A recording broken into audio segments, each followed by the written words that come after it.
ሰላም ጤና ይስጥልን ውድ የአሮማ ሚዲያ ቤተሰቦቻችን፣ የሰዓቱን ዜናዎች እንደሚከተለው እናቀርባለን። አብራችሁን ቆዩ።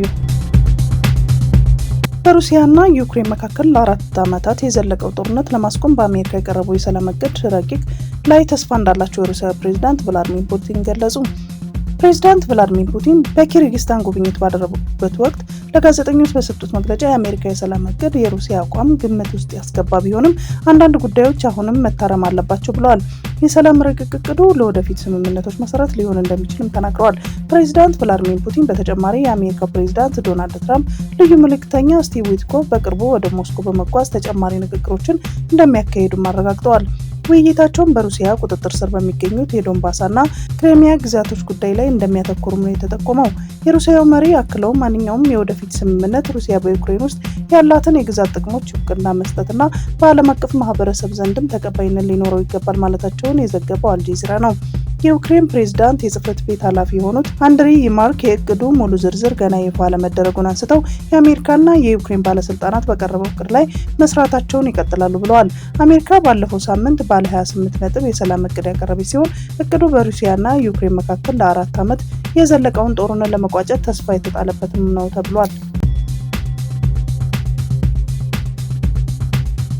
ከፍተኛ የመንግስት አመራሮች ከ5.6 ቢሊዮን ብር በላይ በሆነ የጥራት ችግር ያለበት ማዳበሪያ ግዢ ምክንያት በሙስና ተከሰሱ። በማዳበሪያ ግዢ ዙሪያ የግዢ መመሪያዎችና ውሳኔዎችን በመጣስ እንዲሁም የጥራት ችግር የታየበትን የአፈር ማዳበሪያ ወደ ሀገር እንዲገባ በማድረግ በመንግስት ላይ ከ5.6 ሚሊዮን ብር በላይ ጉዳት በማድረስ የተጠረጠሩ ከፍተኛ የመንግስት አመራሮችና ሌሎች ሰራተኞች ላይ ከባድ የሙስና ወንጀል ክስ ተመሰረተ።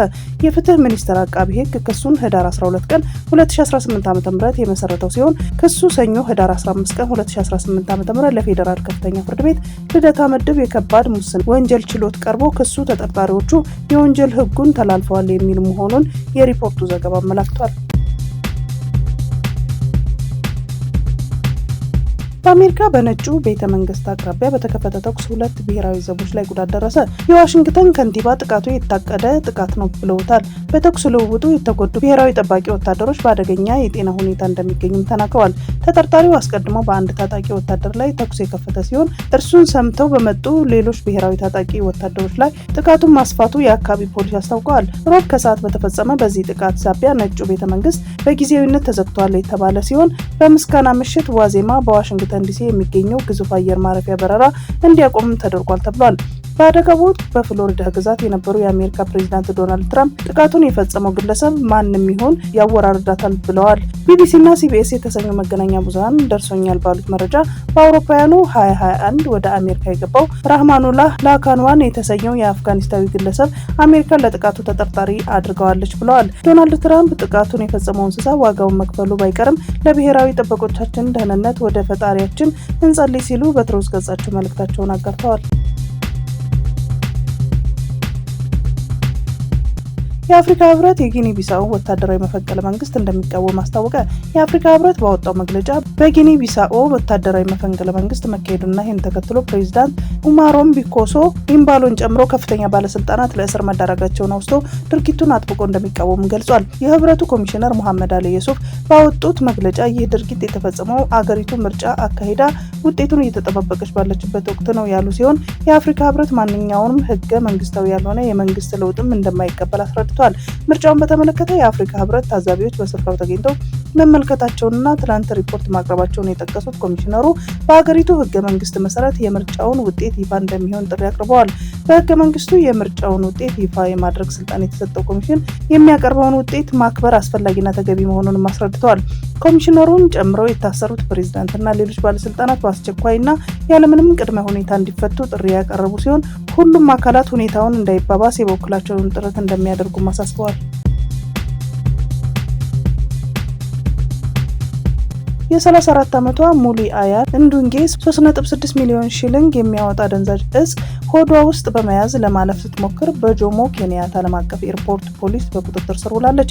የኬንያው የጸረ እጽ ክፍል መኮንኖች ከአዲስ አበባ ተነስታ ወደ ስፍራው ያቀናችው ግለሰብ ከአውሮፕላኗ በወረደች ጥቂት ደቂቃዎች ውስጥ በቁጥጥር ስር በማዋል ባደረጉት ምርመራ ተጠርጣሪው እጽ የተሞላባቸውን 28 እንክብሎችን ውጣ መገኘቷን የሀገሪቱ ሚዲያ ዘግቧል።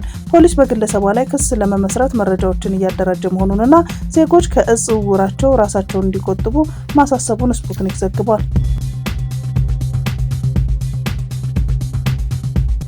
የፈረንሳይ ከፍተኛ ፍርድ ቤት በቀድሞ ፕሬዝዳንት ሳርኮዚ ላይ የተላለፈው የጥፋተኝነት ውሳኔን አጸደቀ። የፈረንሳይ ከፍተኛ ፍርድ ቤት የቀድሞ ፕሬዝዳንት ኒኮላስ ሳርኮዚ በ2012 የድጋሚ ምርጫ ዘመቻቸውን ለማካሄድ ህገወጥ የገንዘብ ድጋፍን እንደተጠቀሙ የተወሰነባቸው ጥፋተኝነት ውሳኔ አጽድቋል። ይህ ውሳኔ በሌላ የክስ መዝገብ ይግባኝ እስኪሉ ድረስ ከእስር በተለቀቁ በ2 ሳምንት ጊዜ ውስጥ የተሰማ ታሪካቸውንና ለዝናቸው ተጨማሪ ሽንፈት ሆኗል። ሳርኮዚ በ2007 አሸናፊ በሆኑበት የፈረንሳይ ፕሬዝዳንታዊ ምርጫ ወቅት ከሊቢያ ምስጢራዊ የገንዘብ ድጋፍ ለማግኘት ሴራ ጠንስሰዋል በሚል ጥፋተኛ ከተባሉ በኋላ በፓሪስ ላሳንቴ ወህኒ ቤት ለ20 ቀናት ታስረው ቆይተዋል። ሳርኮዚ በበኩላቸው ምንም አይነት ጥፋት አለመፈጸማቸውን በመግለጽ ክሱን አስተባብለዋል። የሰበር ሰሚ ፍርድ ቤት ውሳኔ ሳርኮዚ ባልተሳካው የምርጫ ዘመቻቸው ወቅት በማጭበርበር ከመጠን በላይ ወጪ በማውጣት የተላለፈባቸውን የ1 ዓመት እስራት ግማሹን በይቅርታ የሚታለፍ ሲሆን የመጨረሻና የማይቀየር አድርጎታል። በፈረንሳይ ህግ መሰረት ይህ የስራ ቅጣት በእግር ላይ በሚታሰር የኤሌክትሮኒክስ መቆጣጠሪያ መሳሪያ ወይም በዳኞች በሚወሰኑ ሌሎች ቅድመ ሁኔታዎች ክትትል እየተደረገበት በቤት ውስጥ ሊፈጸም ይችላል ሲል የዘገበው አፍሪካ ኒውስ ነው። ከኢትዮጵያ አየር መንገድ ጀምሮ የተላለፈ በሽታ ልየታ መጀመሩ ተገለጸ። በጅንካ ከተማ የተስተዋለውን የማርበርግ ቫይረስ ተከትሎ በአዲስ አበባ ከተማ የቅድመ መከላከያ ስራ መጀመሩን የኢትዮጵያ ህብረተሰብ ጤና ኢንስቲትዩሽን ለመናኸሪያ ሬዲዮ አስታውቋል። ከአዲስ አበባ ጤና ቢሮ ጋር በመተባበር የህብረተሰብ ጤና አደጋ ቁጥጥር ማዕከልና የብሔራዊ ህብረተሰብ ጤና አደጋ ማስተባበሪያ ማዕከል በጋራ በመሆን በከተማው የተላላፊ በሽታ ልየታ መጀመሩን የኢንስቲትዩት ዋና ዳይሬክተር ዶክተር መሳይ ኃይሉ ተናግረዋል። በመዲናዋ በሚገኙ በሁሉም ጤና ተቋማት የቅኝት ልየታ ስራዎች መጀመራቸውን ያነሱት ዋና ዳይሬክተሩ ምልክቶቹ ከተለመዱ የጤና እክሎች ጋር ተቀራራቢ በመሆናቸው ማህበረሰቡ አጠራጣሪ ነገር ሲመለከት በአቅራቢያው ወዳለ የጤና ተቋም ሊያመራ እንደሚገባም ገልጸዋል። በጅንካ ከተማ ቫይረሱ ከተስተዋለበት ህዳር 5 ቀን 2018 ዓ.ም ጀምሮ ይህ ዘገባ እስከተጠናቀረበት ጊዜ ድረስ ለ38653 ሰዎች የልየታ ምርመራ መደረጉን ዶክተር መሳይ አንስተው በአየር ማረፊያው በድንበር ቦታዎችና በሌሎች የመግቢያና የመውጫ ቦታዎች ላይ ምርመራ እየተከናወነም እንደሚገኝ ጠቁመዋል።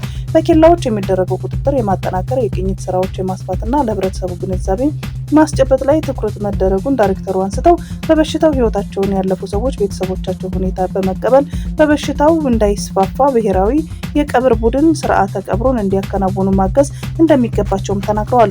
አዲሱ የሚያዙ ሰዎች ከተገኙ ለይቶ የማቆያ ማዕከላት የህክምና አቅርቦትና የሰለጠኑ ሰራተኞች ዝግጁ መሆናቸውን ያረጋገጡት የኢንስቲትዩት ዳይሬክተር ዶክተር መሳይ ቫይረሱ ባልተገኘባቸው ክልሎች ቅድመ ዝግጅት እየተደረገ ነው ብለዋል።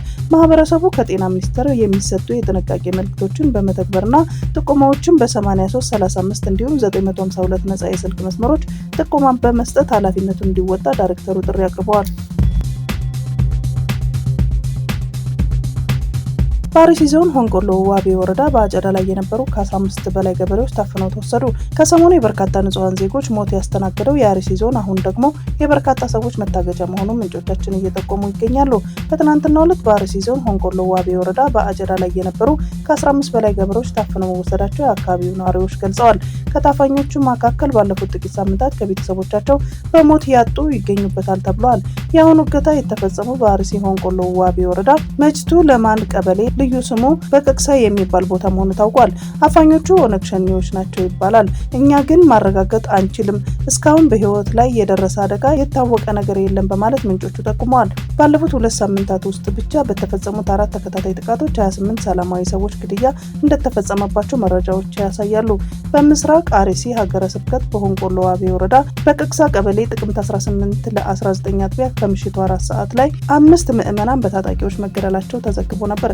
በተመሳሳይ ጥቅምት 17 ቀን 2018 ዓ.ም ከሌሊቱ 4 ሰዓት አካባቢ ላይ በምስራቅ አርሲ ሸርካ ወረዳ ሄላ ዘባባ ቀበሌ አርሴማ አጥቢያ የሚኖሩ ምዕመናን በታጠቁ ኃይሎች በአሰቃቂ ሁኔታ 3ቱ መገደላቸውና 4ቱ ደግሞ መታገታቸው ተገልጿል። በሶስተኝነት በአርሲ ሀገረ ስብከት ጉና ወረዳ በሚገኝ ኖኖ ጃዊ ቀበሌ የሚኖሩ 14 ምዕመናን ከሌሊቱ 6 ሰዓት አካባቢ በዕለተ ሮብ ጥቅምት 13 ቀን 2018 ዓ.ም ለ14 አጥቢያ ከተገኙበት ከቤታቸው አስወጥተው የታጠቁ ኃይሎች በከፈቱት ተኩስ በአሰቃቂ ሁኔታ የተገደሉት ሲሆን 6ቱ ከመገደላቸው ከአንድ ቀን በፊት ቀድመው ታፍነው ተወስደው ነበር ተብሏል።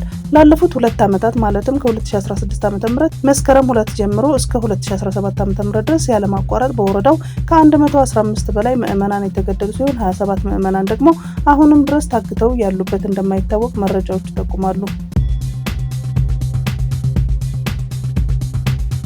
ምርጫ ቦርድ ከፓርቲነት የሰረዘው ህወሓት ህጋዊነት ሳይመለስ በትግራይ የሚካሄድ ምርጫ የለም ብሏል።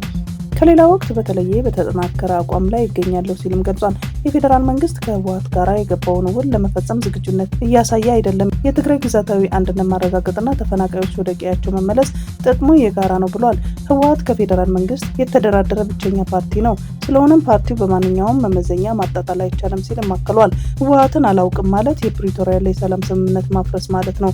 ይህ አካሄድ እንደ አገር አይጠቅምም። ስለሆነም ቆም ብሎ መታሰብ አለበት ብለዋል። የፕሪቶሪያ ውል አገናኝ ድልድያችን ነው። ስለሆነም እንዳይበጠስ በጥብቅ መጠበቅ አለበትም ሲልም ገልጸዋል። የኢትዮጵያ ብሔራዊ የምርጫ ቦርድ ከፕሪቶሪያ የሰላም ስምምነት በላይ ሆኖ ህወሓት ከፓርቲዎች ምዝገባ መሰረዙ ልክ አይደለም። የፓርቲዎችን ህጋዊ እውቅና ሳይመልስ በትግራይ ምርጫ ማካሄድ አይቻልም ሲልም አሳውቋል።